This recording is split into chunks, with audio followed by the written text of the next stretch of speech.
I'm getting a very late start today. I think it's almost like 2 o'clock or something like that. Well, it's not technically a start, but like it's I'm going outside time. However, we had a little bit of an issue this morning and everything's fine now, but it was a challenging morning to say the least. But before we get into that, you know what survived? A raging, kind of freaky windstorm last night. These guys right here, intact, good to go. No issues with them whatsoever. I'm so excited. I have not yet gotten around to doing the same thing to those 2 beds over there that we worked on together. But before we get into that, so this morning, right, doing my usual routine, I go over here, fill up the duck ponds, then I come over here, grab the feed, go over here, feed the pigs. Where's little mister? There you are. And then when I'm done feeding the pigs, I go down to take care of the chickens, let the chickens out. As I'm walking back up, I look over and I'm like, that black one right there, Kiefer, I'm looking up and I'm like, she really doesn't look like she's in her enclosure. And then I see that piglet right there. He's also traipsing around. It really doesn't look like they're in their cage. You know why? They weren't. So I come running up here. I left the gate open. No other reason for it. I must have not made sure that it was completely latched, which I'm usually very careful of because I don't want to deal with loose pigs. So I immediately called Robert. He was sleeping. He must have had his ringer off. I was terrified to leave the area so that I could not keep these guys contained in this area without them running off. And after I called my husband, I'm like, I figured out I got the gate open and I was kind of blocking it. Miso is a little bit more used to me. She's not as timid. She knows that I am the food, you know, I bring the food, I make her happy. So I was able to get her to follow me back into the gate. However, little man was not so trusting. He was not so obliging to go where I wanted him to go. And he's like running all over there. So then I called my son and thankfully he was already awake. He'd been awake for hours. He answers, I'm like, get out here right now. I need your help. So he comes out here. I was standing like right over here trying to keep her because I had to go all the way around to not push him further that way. Come around. He goes inside this little enclosure here. We got like wood chips and stuff in there. It's just like a little U shape there. And he comes walking along the fence. And right when Malachi comes out, he goes inside of there. Malachi's able to grab him. And he is squealing like you would imagine a big old 8-week-old pig. Squealing like crazy, screaming. Of course, that makes the mama start freaking out. We don't have good fencing. So I'm like freaking out because they're like pushing up against the fence. He's like squealing. Malachi's trying to hold on to him. He didn't get him by the legs. He like bear hugged him and he's like squealing like crazy. And then I just completely panicked. I'm like, throw it over the fence. So he threw it over the fence. I should insert a note here. I've never owned an animal where there was a problem with just toss it over the fence. I've only ever owned cats. I mean, you wouldn't just throw a cat, but you know what I mean. Like you can put them over the fence and they're fine. I've only had ducks, cats, and chickens.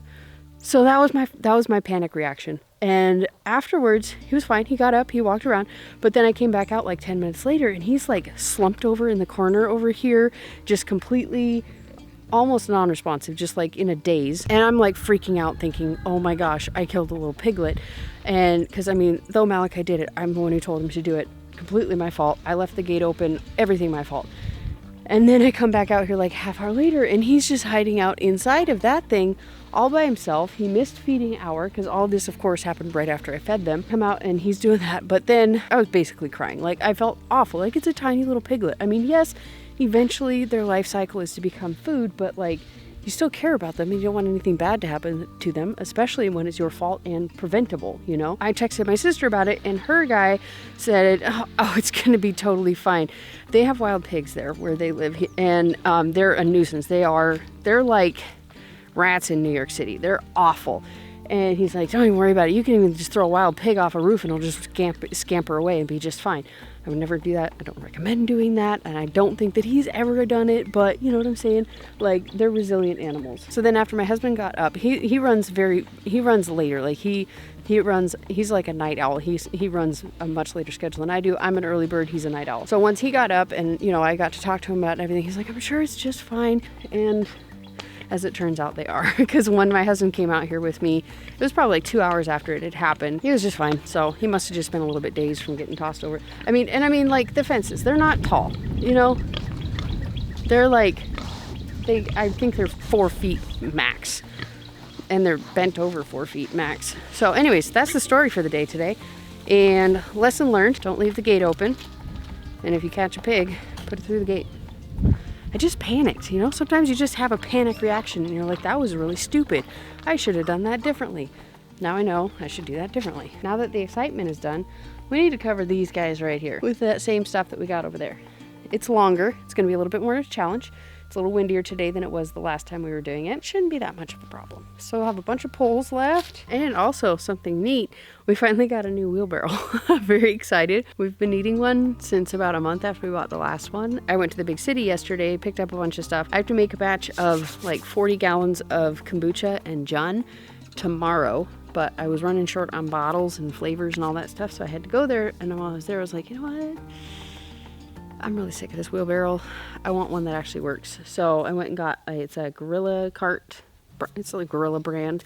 So hopefully it should be good. Better be good for how much I paid for that sucker. I'm just kidding. It was actually reasonably priced for most of the construction grade ones that they have. But I'm very excited because that means that I can just use my wheelbarrow, go harvest carts to be able to put on top of this thing. Yeah.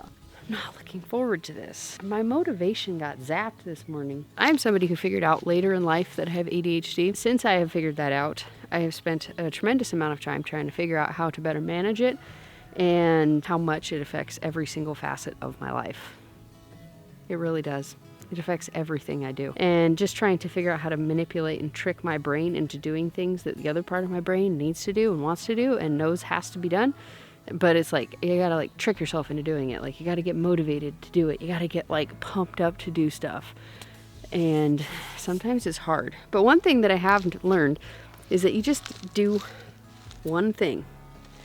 This doesn't really apply in this particular situation, but like if you need to do the laundry, like you just fold one thing and then generally end up doing the whole thing. You want to do the dishes, start unloading the dishwasher, and odds are by the time you're done, everything's going to be finished and your kitchen's going to be clean.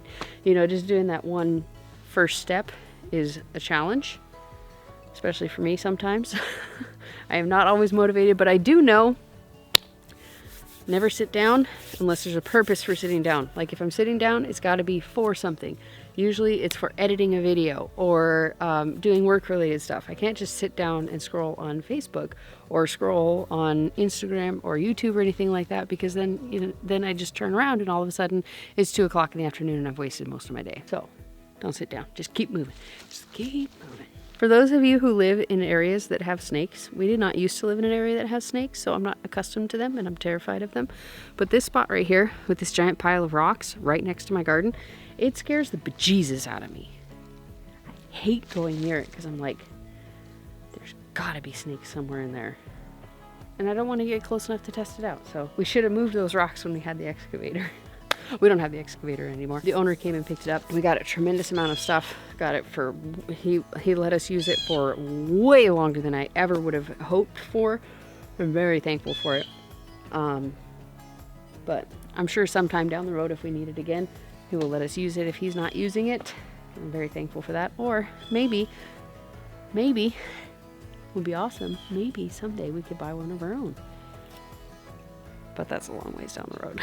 We still have a car payment.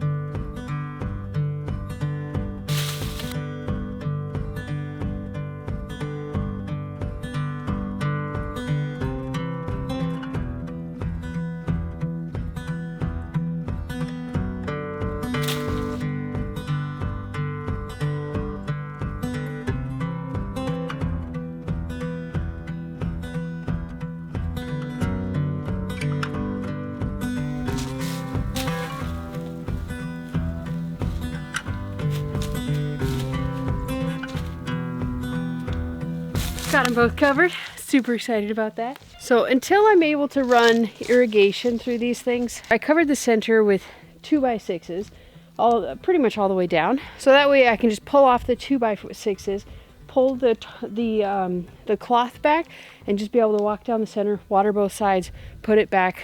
Hopefully that'll be easier than having, 20 different rocks. Now everything is nice and protected. What time is it? 3:15? Seriously, that was only like an hour? That felt like it took forever. Well, honestly, I feel like I'm a little bit beat today. I don't know if I'm gonna do anything else today. I know what I'm gonna do. I have a bunch of eggs that need to be thrown in the incubator. Let's go. Over the winter, we had a horrible lack of eggs. One way to prevent having a lack of eggs in the winter is having fresh hens. Most of our hens are probably, most of them, okay, let me rephrase that. I'd say at least half of our hens are from our original flock that we got when we first moved here. So they're like almost 2 years old. And the other half we hatched sometime at the beginning of last year. Or no, it was a little bit later. And all of those hens are just now starting to lay. They're laying the teeny tiny little eggs, and we're just starting to get into a good amount of egg production. So as soon as the hens started to lay larger eggs in more quantity that I could actually harvest them over a reasonable period of time to get like a nice full incubator full, I've been stashing these guys aside, at least all the big full-size ones, because if I'm hatching them now, they're gonna start laying in about 6 months, which puts me at March, April, May, June, July, August, September, about like September, October timeframe, and they will kind of carry through. I mean, it's not gonna be a massive production, but at least we'll have some eggs. Like we went probably 2 months and maybe got an average of like an egg every other week. It was pretty abysmal production, and I don't want to do that anymore. A massive part of probably like half of what I eat is eggs currently. Yeah, actually, yeah, it is. I was gonna say it might be like a quarter of it, but no, I eat about half. I eat like half meat, half eggs. They kind of help soften the budget a little bit. So let me go get that stuff real quick. Currently, we use this big styrofoam incubator. It's from Farm Innovators. It's a really nice incubator if you remember to clean out the styrofoam after you hatch a batch. The problem is that we don't remember to do that, which is why we are in the situation that we are in currently. It's gross. It's real gross. So I cleaned this thing up the best that I could, and we're gonna load this guy up and fill it up with water, and then just check on it every couple of days, and then within 21 days we should have some nice cute chickens running around. They're so cute, but they're so gross. I hate. Okay, hate might be a strong word, but I strongly dislike brooding birds. But I pick chickens over ducks, but however, ducks are after the chickens are done hatching, so I'm gonna deal with both this year. If you guys know of an incubator that when you're done with it, you can just pop the bottom part into into the dishwasher, let me know. Because that sounds really appealing to me right now. I don't know how many this fits. 7 times 1. So it looks like... Oh, crap, I can't math. I feel like maybe I should be using the fresher eggs. Because I think I have... I can't figure this out. Whatever. I think this thing is going to be maxed out. For some reason, I thought it fit like 40 something, and that is becoming painfully obvious that is not the case. You will notice, if you can see correctly on the screen here, that I am lacking in 2 colors, blue and white. I know white's not a color, but you know what I'm trying to say. Well, maybe I can fit them all. Even though I am hatching our own eggs, I'm still going to be picking up some, maybe short, just a couple, I think. Even though, that one's a baby. Let's go with some dark ones. How beautiful are these? I think these are from Well Summers. Anyway, I got a lot of green here, but all but 2. So I really want to pick up blue eggs, and then I like having some white eggs mixed in. I have one hen that's supposed to be laying white eggs, but I haven't seen a white egg in a long time, so she's after the roosters are cold, she will be the next one to be cold. So I need to make it to our local hardware store where they have chicks. I just need to figure out what days they actually have chicks on so I can make it there and hopefully get some blue egg layers. And hopefully get some blue egg layers and some white egg layers, because my personal opinion is that when you have white eggs that are mixed in with these, it makes the colorful ones pop more. It's like having a neutral background to make the other colors just really come alive. So I really want to have some white egg layers in my basket. So, water. There's nowhere to put it. I feel like the setup is backwards. Put it in the corner. I don't want to get the eggs wet. Maybe I should have filled this up first. Just pop the lid on. Make sure that both of these are plugged in the beginning, and then throughout the succession of this, like after X number of days, you'll take out one plug so that you can reduce the humidity in there, and then towards the end you take off both plugs. You know, there's a varying amount of humidity that's needed through the various growth cycles of these eggs. So I'm just realizing that was a big mistake to fill this up with water before I moved it to its final location, but such is my life. So that is all.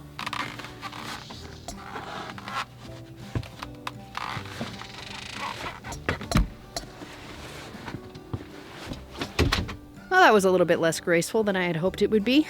Y'all, I'm in a mood. I'm in a serious mood. Not in a serious mood. I'm in a really irritated and ticked off mood. You wanna know why? That's why. Cats. And my own, clearly a combination of cats and my own incompetence in installing this thing. It is supposed to get very, very cold tonight. Freezing. I need to get these off of the starts so that the frost cannot actually get on their cells. And yeah, that's about it. So that's what we're doing today.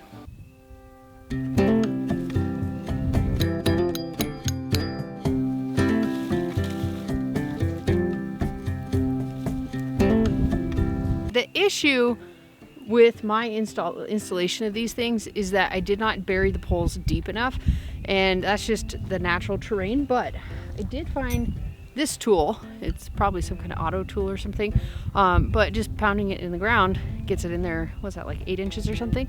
So this thing helps be able to drive it into the ground further, which is what's needed for them to not spring apart. These two are buttoned up, hopefully ready to go.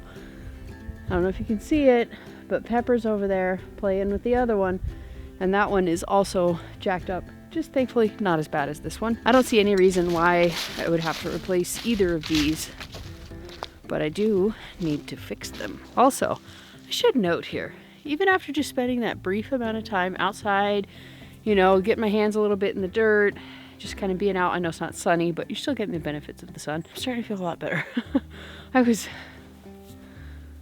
I was rage-worthy almost earlier, and I'm feeling a lot better. So let's just patch this stuff up, and then I have a little bit of a surprise for my cats.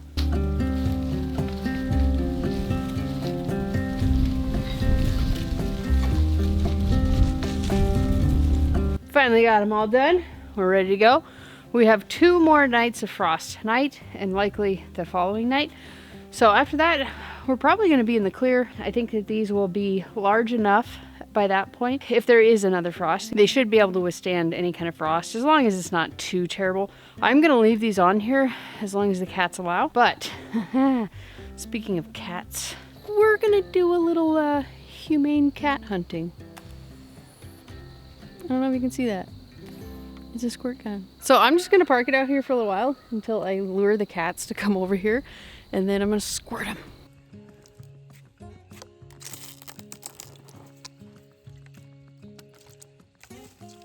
Well, I got one of them. They just don't seem to be very interested in this today. It's actually been a couple of days since I've really seen them over here a whole lot. However, the chickens, they keep getting out, and so many of them kept getting out that we kind of stopped leaving them penned up. and now they have destroyed my garlic bed. It looks like they've torn a couple holes in my cover cloth. So we're just gonna wait for those guys to go inside, and then Robert and I are going to clip their wings so that they cannot get out again. And then I just need to leave them penned up for the rest of the summer while we have a garden, because they destroy the garden and the hawks get them. The hawks get them a lot. So it's in their best interest to be penned up anyway. I hope you enjoyed coming along for the ride with me over the last couple of days. And if you want to see what we did last time, be sure to check out this video right here. That'll answer all your questions for you. Peace out, sauerkraut.